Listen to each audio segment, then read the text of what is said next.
एक बार जोरदार तालियों के साथ स्वागत कीजिए मेघालय के डायनामिक मुख्यमंत्री कॉनराड सांगमा जी का। और सेशन को आगे बढ़ाएंगे किशोर अजवान। स्वागत करेंगे कॉनराड सांगमा साहब का। तो सांगमा साहब, देश के विकास में उज्ज्वला योजना, इतनी बड़ी योजना, और उसमें मेघालय का इतना बड़ा रोल, इसमें सबसे बड़ा चैलेंज क्या है? ऑफ कोर्स जो उज्ज्वला योजना जो है ये एक हमारे आदरणीय प्रधानमंत्री जी का एक बहुत ही एक इम्पॉर्टेंट प्रोग्राम और एक मिशन है, और इसे इम्प्लीमेंट करने में सबसे बड़ी चुनौती यही थी कि हमारे स्टेट में कवरेज बहुत कम था, और कम होने के बहुत कारण थे, और उनमें से यही एक था कि लोगों को एक तरीके से उसकी आदत नहीं थी। तो ये बदलाव और सोच में जो बदलाव जो लाना था लोगों के मन में और लोगों की सोच में, इसे काम करने में समय लगा। तो अवेयरनेस, कनेक्टिविटी, हमारे गांव काफ़ी दूर हैं, हमारा स्टेट हालांकि पॉपुलेशन में छोटा है, लेकिन हमारे यहाँ पे 7,000 गांव हैं, और इन गांव में से ऐसे 1,800 गांव हैं जहाँ पे आज भी रोड कनेक्टिविटी एक बहुत बड़ी चैलेंज है। तो ऐसे अलग अलग चुनौतियाँ थी, लेकिन उसके बावजूद मुझे खुशी है कि हम लोग इस प्रोग्राम को आगे बढ़ा पाए। अभी भी काफ़ी कुछ बाकी है, लेकिन काफ़ी हद तक हम लोग आगे बढ़ चुके हैं। तो ये तो अच्छी खबर उन घरों के लिए जहां धुआं मुक्त हो जाएंगे वो, लेकिन इस बीच हमने जो खबर देखी वो मेघालय के लिए नहीं, देश के लिए चिंता की बात कि बिरनी हाट देश का, दुनिया का सबसे पोल्यूटेड जगह बन गई। उसके लिए उसके पीछे सबसे बड़ा कारण क्या मानते हैं आप? यहाँ पे कुछ एक दो चीज़ें हैं जो मैं इनफैक्ट अपॉर्चुनिटी लेके मैं इसको यहाँ पे कहना चाहता हूँ मंच पर। बर्नी हाट जो टाउन है, हाँ, वो असम और मेघालय के बॉर्डर पर है। बॉर्डर पे जब आप मेघालय एंटर करते हैं गुवाहाटी से, तो आप बर्नी हाट क्रॉस करते हैं। बर्नी हाट बहुत पहले से असम के साइड से भी और मेघालय के साइड से भी एक इंडस्ट्रियल एरिया अनाउंस करके वहाँ पे काफ़ी यूनिट्स लगे, और इसमें असम के साइड से अगर आप देखें तो जो रेड कैटेगरी यूनिट्स जो हैं वो मेघालय के नंबर से 3 गुना ज़्यादा असम की तरफ में है। क्योंकि बर्नी हाट का नाम मेघालय से जुड़ा है, तो एक तरीके से उसका पूरा जो रिस्पॉन्सिबिलिटी हमारे ऊपर आता है, और हम इससे बिल्कुल हम फेस करेंगे। लेकिन ये एक जॉइंट एफर्ट है, और मैं आप सबको ये बताना चाहता हूँ कि ये रिपोर्ट आने के बाद दोनों असम सीएम और मैं, हम लोगों ने 1-2 बार वीडियो कॉन्फ्रेंसिंग और टेलीफोन में बात की, और दोनों स्टेटों की तरफ से एक बहुत ही एग्रेसिव क्रैकडाउन अभी शुरू हुआ है। और मैं असम के हमारे मुख्यमंत्री को भी मैं धन्यवाद कहना चाहता हूं कि उन्होंने इमीडिएट एक्शन लिया, और उसके तहत आज काफ़ी इंडस्ट्रीज जो अलग अलग रूल्स को फ्लॉन्ट कर रही थी, काफ़ी यूनिट्स को हमने आज बंद कर दिया है। और जो जो यूनिट्स जहां पे उनको अलग अलग इक्विपमेंट्स जो लगाने हैं या अपग्रेड करना है, उनमें भी आज एक्शन लिया जा रहा है। तो ये एक वेकअप कॉल है, लेकिन मैं आप सबको ये बताना चाहता हूँ कि दोनों स्टेट इसके लिए पूरा जो है कमिटमेंट से हम लोग काम कर रहे हैं, और मुझे विश्वास है कि ये टैग को हम लोग बहुत जल्द ही इसे हम लोग दूर कर पाएंगे। तो ये बिरनी हाट की बात होती है, तो फिर अब ये भी सवाल उठता है जिसपे जो काफ़ी वक्त से लटका हुआ है, वो रेलवे कनेक्टिविटी का। आपने कनेक्टिविटी की बात की कि रोड कनेक्टिविटी भी कम है, रेलवे की कनेक्टिविटी की बात हुई थी, लेकिन उस पर कई सवाल उठ रहे हैं कि उस कनेक्टिविटी से आउटसाइडर्स आ जाएंगे स्टेट में। तो क्या रेल कनेक्शन नहीं बनेगा वो शिलोंग तक? ऐसा नहीं है। हमारी कोशिश यही है कि हम लोग अपने कैपिटल को स्टेट से, रेलवे से हम लोग कनेक्ट करें, लेकिन जैसे बहुत सारे स्टेटों में होता है, हमारा स्टेट ही नहीं है कि जहाँ पे इलीगल इमिग्रेशन हो या किसी भी तरह का इमिग्रेशन हो, अपनी आइडेंटिटी के लिए सभी लोग लड़ते हैं, तो हमारा स्टेट कोई अलग नहीं है उसमें।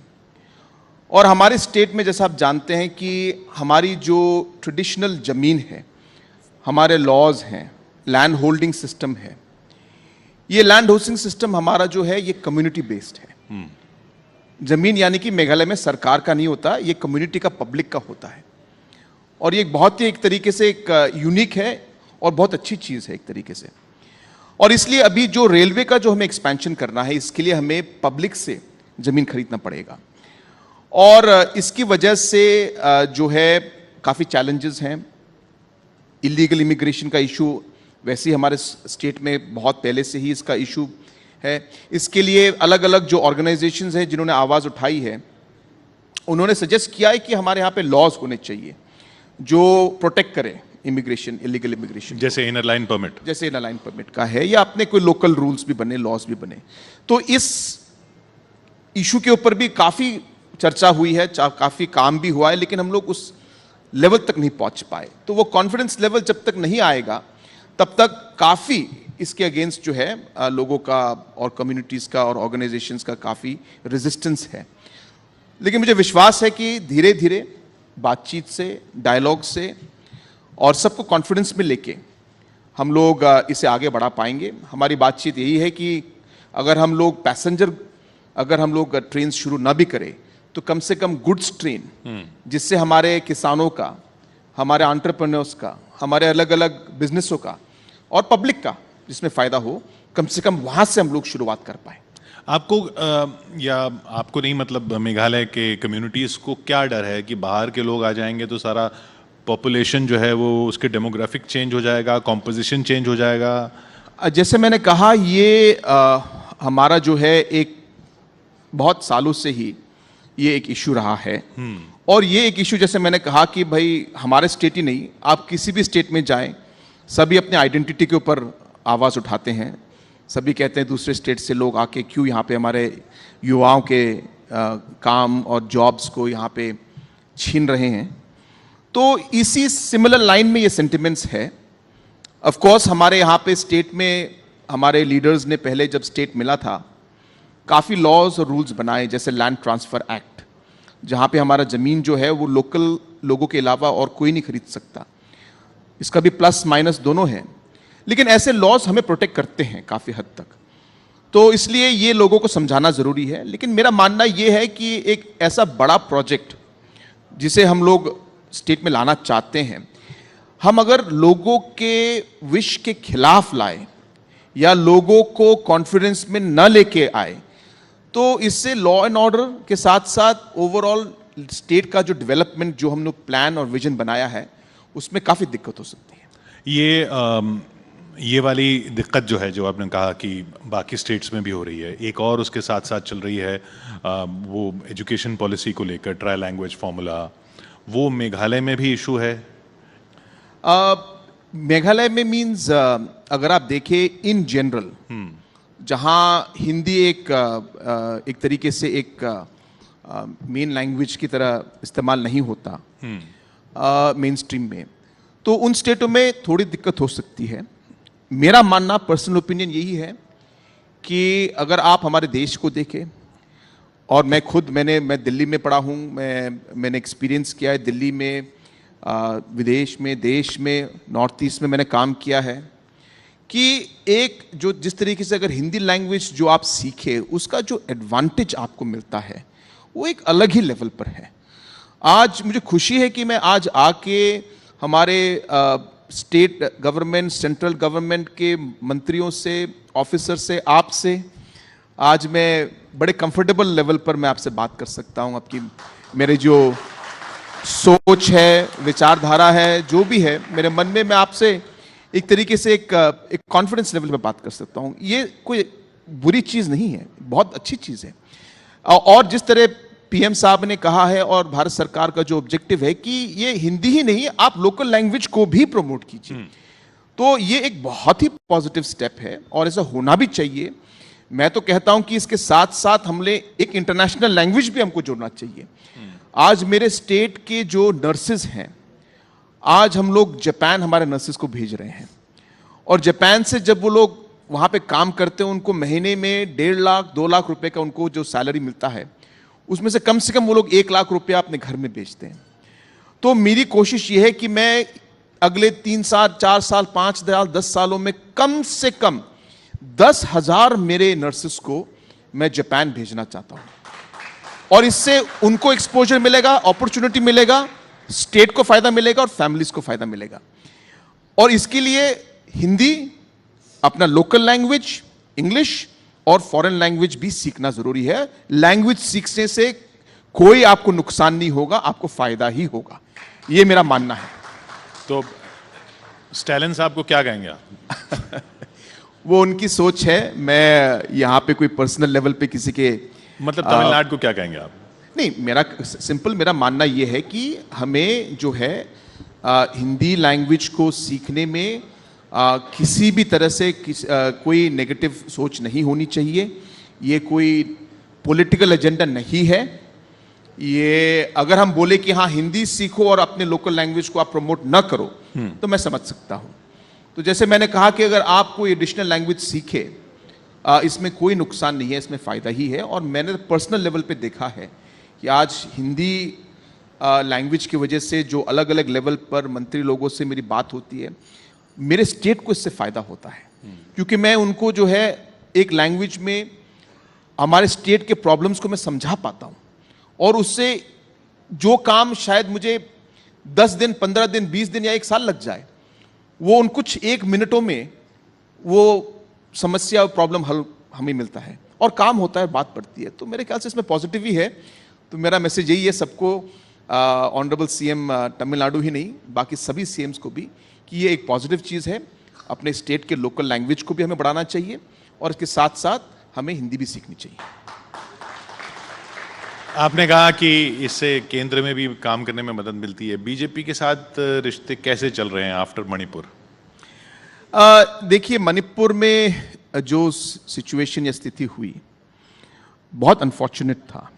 मैं तो मणिपुर स्टेट से करीब करीब 25 सालों से मैं मणिपुर स्टेट में मैं काम कर रहा हूँ।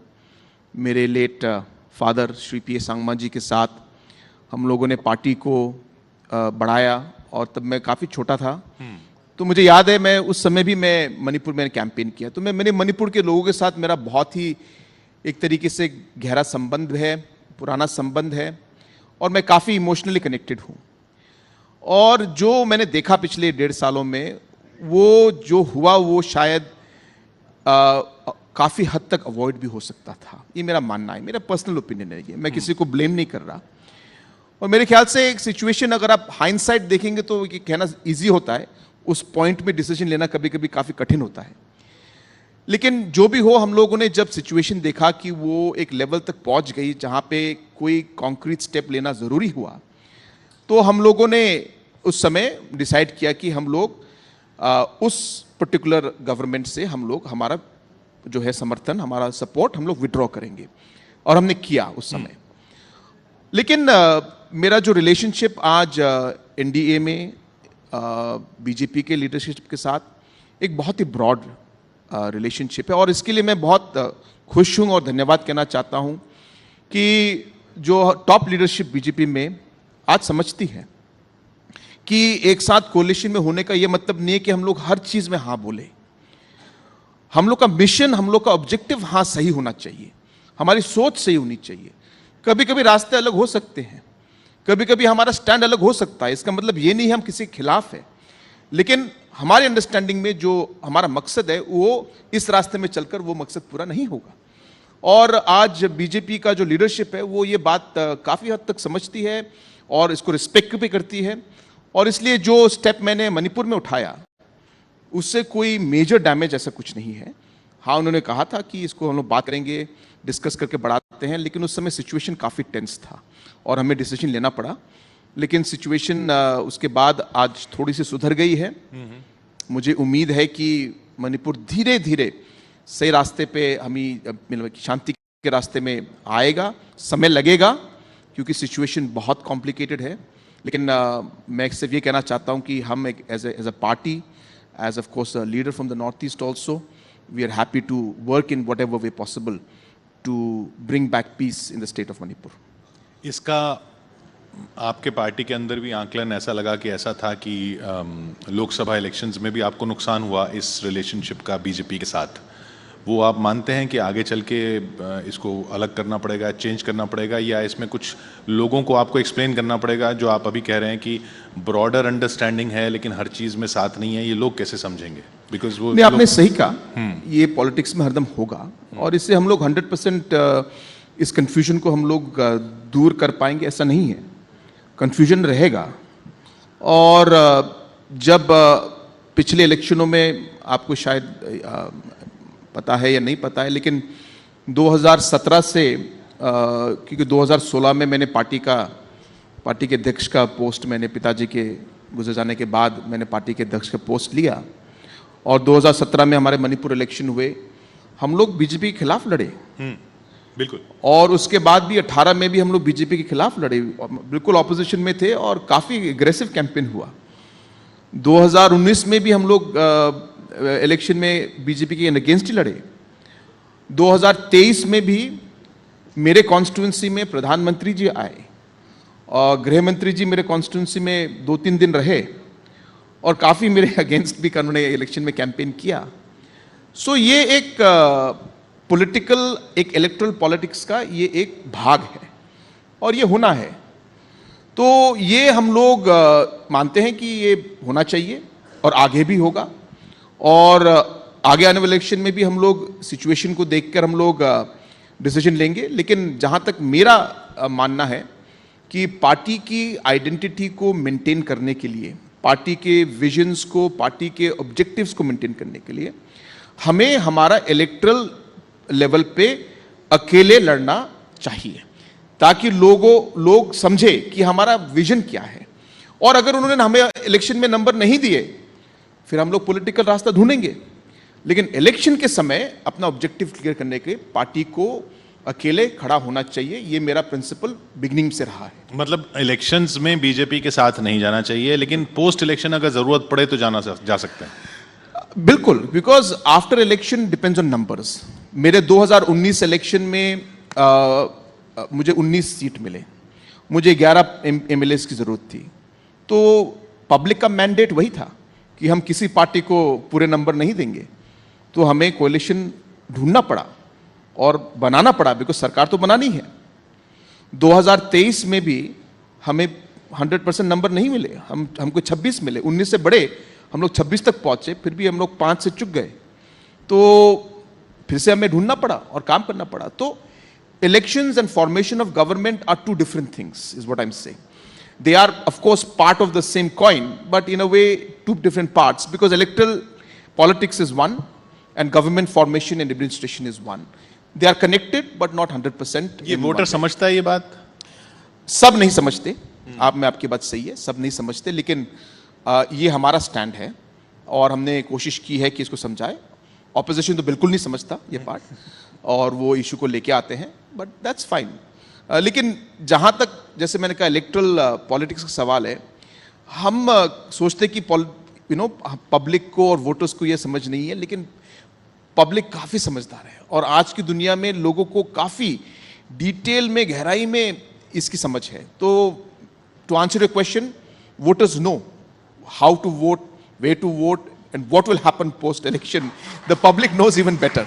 तो नहीं तो फिर आपके अब तो काफी टाइम हो गया, आपका क्या एनालिसिस है? वो लोकसभा इलेक्शंस में नॉर्थ ईस्ट में हुआ क्या राहुल गांधी की यात्रा का असर पड़ गया या ये वाला कंफ्यूजन था? नहीं, मल्टीपल फैक्टर्स हैं इसमें। एक है जरूर कि एक तरीके से मणिपुर में जो हुआ, मणिपुर का इशू पूरे हमारे नॉर्थ ईस्ट स्टेट्स में इसका इम्पैक्ट काफ़ी हुआ। क्योंकि मणिपुर का अगर आप इशू देखें तो आप इसको मल्टीपल एंगल्स से आप देख सकते हैं। हाँ, ये एक एथनिक वायलेंस एक तरीके से हुआ, इसमें कुछ रिलीजियस एस्पेक्ट भी इसमें आ गया। 100% न भी हो तो इसमें वो रिलीजियस एस्पेक्ट आप नहीं भी चाहे तो वो इक्वेशन में आ जाता है। और फिर बाद में जो लोकल इश्यूज वहाँ पे हुए, अलग अलग law and order situation, cross border issues, infiltration, so on and so forth. तो ये सब मिक्स्ड इश्यूज थे, और जो अपने बेनिफिट के लिए इसको जिस तरह से देखना चाहता था उन्होंने उस तरीके से देखा और उसी को उन्होंने इलेक्शन में प्रोजेक्ट किया, और ये एक तरीके से कुछ कुछ एंगल्स में काम कर गया। तो एक चीज है कि ये एथनिक क्लैश की वजह से इसमें अलग अलग रंग डाले गए, जिसमें कुछ ट्रूथ है, लेकिन 100% हम लोग ये नहीं कह सकते कि उसकी वजह से हुआ। ये एक फैक्टर था जो पूरे नॉर्थ ईस्ट को, जहां पे इसका इंपैक्ट पड़ा। ऑब्वियसली ऑपोजिशन के मूवमेंट की वजह से कंसोलिडेशन हुआ, इसको हवा देना जरूरी है। अब आप कोई इशू को उठाएंगे, लेकिन इशू को उठा के फिर आपने उसके पीछे फिर बैकिंग नहीं दिया और उसको प्रमोट नहीं किया, उसको उठाया नहीं, हवा नहीं दिया, तो वो इशू मर जाएगा, खत्म हो जाएगा। तो उन्होंने अच्छी तरह इसको प्लान किया और सब फैक्टर से ये चले, तो ये एक था। लेकिन मेरा मानना है कि ये उस फेज में था। आगे जाके इसका कैसा इंपैक्ट होगा और किस तरीके से भारत सरकार अब इसको आगे बढ़ाएगी, ये प्रेसिडेंट्स रूल वहाँ पे है, काफ़ी आर्मी का प्रेजेंस आ गया है, अलग अलग ग्रुप से बातचीत शुरू हो गई। पहले जो ग्रुप बात करने के लिए तैयार नहीं थे, एक दूसरे के साथ बैठने के लिए तैयार नहीं थे, आज कम से कम एक चैनल खुलना शुरू हुआ है। तो आगे जाके सिचुएशन सुधरेगा और मुझे लगता है कि इसमें काफ़ी बदलाव आएगा। और ये जो बाकी स्टेट्स में सब जगह एक एक करके, सब जगह तो नहीं, एक एक करके बीजेपी स्टेट्स में यूनिफॉर्म सिविल कोड की जो बात हो रही है, उसका मेघालय पे और आपकी कम्युनिटीज़, जो मेघालय की कम्युनिटीज़ हैं, उसमें असर नहीं पड़ेगा? नहीं, ऐसा है, आपको बात को जो है डिटेल में समझने की आवश्यकता है, क्योंकि अगर आप देखें यूनिफॉर्म सिविल कोड क्या है, as the word says a uniform civil code. Question is की uniformity in what, so that is what the issue is. और अगर आप देखें जो उत्तराखंड में जो पास हुआ है, साफ साफ उसमें ट्राइबल प्रैक्टिसेस, ट्राइबल कल्चर्स को एग्जेम्प्ट किया गया है। कहने का मतलब यह है कि यूनिफॉर्म सिविल कोड अगर आप इसको बिल्कुल टोटल में ले और सब चीज को यूनिफॉर्म कर दे और कोई भी बाकी लॉ नहीं रहे, तो ये एक काफी गंभीर मतलब स्थिति या सिचुएशन होगी। लेकिन अगर ये स्पेसिफिकली कुछ कुछ चीजों में एप्लीकेबल हो और कुछ कुछ एरियाज में या कुछ जनजाति जो है, अपने ट्राइबल इश्यूज हैं, ट्राइबल कल्चर है, उसको एग्जेम्प्ट करे, तो ये एक बैलेंस्ड काइंड ऑफ अप्रोच हो सकता है। इश्यू तो यही है कि इसका जो बिल होगा, वो बिल में क्या प्रोविजंस होंगे। अब मैंने एक बार, मुझसे प्रेस ने पूछा कि भाई आपका क्या स्टैंड है। मैंने कहा कि अगर बिल में, आपको शायद मालूम है कि मेघालय एक मैट्रिलिनल सोसाइटी है, यानी कि जो है बच्चे हैं जो माँ का नाम लेते हैं, और शादी के बाद जो हस्बैंड है वो लड़की के घर जाते हैं, और जो सारी जो प्रॉपर्टी है वो सबसे छोटी बेटी को मिलती है। तो ये हमारा ट्राइबल कल्चर है और ये मेघालय में मैट्रिलिनल सिस्टम का एक बहुत ही एक इंपॉर्टेंट रोल है। अगर आप बोले कि यूनिफॉर्म सिविल कोड में कल से पूरा भारत मैट्रिलिनल हो जाएगा, तो मेघालय सपोर्ट करेगी, क्यों नहीं करेगी। लेकिन उसको अगर चेंज करके आप बदलना चाहेंगे तो मेघालय सपोर्ट नहीं करेगी। तो my point being that the matter is always, the devil is in the details. So you have to tell us what are the details, what will the bill have, and that is what depends on. So discussion, debate on uniform civil code without details, हम बात कर सकते हैं लेकिन कुछ conclusion नहीं पहुंचेंगे। और दूसरा जो फिर रेफरेंस तो स्टालिन साहब का ही आता है, लेकिन वो जो डीलिमिटेशन का पॉइंट उठा रहे हैं कि 25 ईयर्स तक आप मत कर दीजिए। अब छोटी स्टेट्स जैसे मेघालय है, वहाँ पे भी एक तरह से तो इफेक्ट पड़ेगा ही, क्योंकि अगर हाईली पॉपुलेशन वाली स्टेट्स के ज़्यादा हो जाते हैं नंबर्स, जिसका डर साउथ वाले बोल रहे हैं, वो आपको भी तो नुकसान देगा। उसमें आपका क्या स्टैंड है? देखिए, मेरा ये इसमें एक सिंपल स्टैंड है। डिलिमिटेशन जो है वो एक तरीके से एक कॉन्स्टिट्यूशनल काइंड ऑफ प्रोविजन है जो होना ही है। इसे आप रोक सकते हैं 5 साल 10 साल, लेकिन ये एक ओवरऑल डेमोक्रेटिक प्रोसेस के माइंडसेट के अगेंस्ट है ये रोकना इसको। आप ट्रू डेमोक्रेसी में आपका डेमोग्राफी चेंज होगा, इसमें कोई सेकंड थॉट नहीं है, और उसके बेसिस पर हमें हमारे कॉन्स्टिट्यूंसीज को अडेप्ट करने पड़ेंगे। इसे हम लोग डिले कर सकते हैं, लेकिन कभी इसको हटा नहीं सकते। तो इसे आई गेस डिस्कशन के बेसिस पर कहीं पे मीटिंग पॉइंट पे लाना पड़ेगा। इसे 25 साल हम लोग रोकेंगे कहना भी ठीक नहीं है, बिकॉज मेरा मानना है कि ये एक नेचुरल प्रोसेस है, डेमोक्रेटिकली रिप्रेजेंटेशन ताकि डेमोक्रेटिक हो करना जरूरी है, ये मेरा मानना है नंबर 1। अब किस तरह इसमें नेगेटिव पॉजिटिव स्टेटों के लिए होगा, ये तो हर स्टेट का अलग व्यू होगा ही इसमें। ऑब्वियसली मेघालय स्टेट में भी वैसे हमारे खाली 2 सीट हैं, और जैसे आपने कहा कि कोई स्टेट अगर जहाँ पे पॉपुलेशन बढ़ गया, उनके स्टेट्स 10, 15, 20 उनके सीट्स बढ़ जाएंगे, तो वैसे भी इफेक्ट होने वाला ही है। लेकिन ये कहते हुए मैं ये भी क्लैरिफाई करना चाहता हूँ, ये कोई हमारे लिए कोई मेजर चेंज नहीं है। अभी भी जो 2 सीट हैं, ये हमारे 542 सीट्स में कोई मेजर हमारा रोल नहीं होता। दैट इज वाई हमारी जो पार्टी है, नेशनल पीपल्स पार्टी NPP, हमारा मकसद, एक मकसद यही है, हम चाहते हैं कि नॉर्थ ईस्ट का जो एक तरीके से एक आवाज है, वो प्लेटफॉर्म हम देना चाहते हैं नॉर्थ ईस्ट को। तो वो भी तो 25 सीट्स हैं, वो भी तो कम हो जाएंगी फिर। वो कम हो जाएंगी, लेकिन कम से कम 25 तो होंगे साथ में। अभी 2 ही हैं हमारे मेघालय में, तो कम से कम अगर 10-15 भी हो जाए तो कम से कम डबल डिजिट हो गया। तो आप नॉर्थ ईस्ट के स्टैलिन बनना चाहते हैं? No, I don't want to be anybody. I am just trying to create a platform ताकि हमारे इश्यूज को हम लोग उठा पाए। कभी कभी ऐसा होता है और नेचुरल है पॉलिटिक्स में, डेमोक्रेसी में, कि नंबर जब कम होते हैं तो लोग आपको पूछते नहीं है। मैं इसमें डिटेल में नहीं जाना चाहता, नहीं तो फिर ये बहुत लंबी कहानी हो जाएगी। But that is in a crux. मेरा पॉइंट ये है कि कोई हमारे नॉर्थ ईस्ट के लिए सिचुएशन अभी भी इतना कोई मेजर वही प्लस नहीं है। फ्यूचर में भी अगर हमारे सीट्स सेम ही रहेंगे, बाकी लोग के 10, 15, 20 बढ़ जाएंगे, उसमें भी हमारा कोई ज़्यादा नहीं है। हाँ, सिचुएशन थोड़ा और टाइट हो जाएगा हमारे लिए, बस वही है। तो लास्ट में शिलोंग को अगर दिल्ली को और नेशनल ऑडियंस को एक लाइन में कोई मैसेज देना हो तो वो क्या? Specially from being from north east, मैं तो दिल्ली में पढ़ा हूँ, दिल्ली में बड़ा हुआ हूँ, और काफ़ी कुछ मैंने पिछले सालों में काफ़ी अलग अलग जो है हमारे सिचुएशंस का मैंने फेस किया यहाँ पे, जहाँ पे नॉर्थ ईस्ट के लोगों के अगेंस्ट प्लस माइनस काफ़ी इश्यूज जो मैं खुद भी एक स्टूडेंट की तरफ से मैं उस समय हमने फेस किया है। और मैंने देखा है कि सालों में ये चीज़ काफ़ी बदला है, और मैं खुश हूँ इसके बारे में। आज एक तरीके से एक रिस्पेक्ट जो है अलग अलग स्टेट्स के लिए, अलग अलग कल्चर्स के लिए आ रहा है। मेरा मैसेज यही रहेगा, हमारा देश जो है एक बहुत ही कल्चरली डाइवर्स देश है, और यही हमारा सबसे बड़ा स्ट्रेंथ है।